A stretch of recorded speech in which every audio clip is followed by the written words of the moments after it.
Think medieval chastity belts were a common practice in the Middle Ages? Think again. It turns out that the majority of examples you might see today were actually created in the 18th and 19th centuries as historical curiosities and jokes.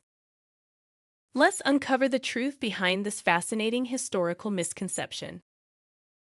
Medieval chastity belts are often depicted as devices used to ensure sexual fidelity during the Middle Ages.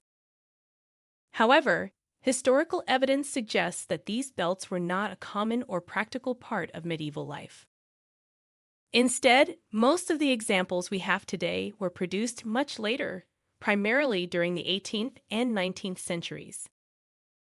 These later versions were often created as curiosities or novelties, intended to amuse or intrigue, rather than serve any real purpose. Many of these so-called medieval chastity belts were designed with exaggerated features and were not intended for actual use.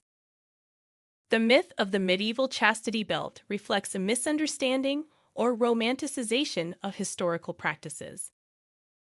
It's important to recognize that these devices were more a product of later historical imagination than of actual medieval practice.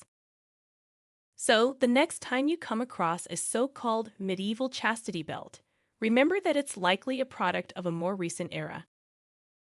If you enjoyed this dive into historical myths and their origins, be sure to like, share, and follow for more intriguing insights into the past. Until next time, keep questioning and exploring the stories behind the artifacts of history.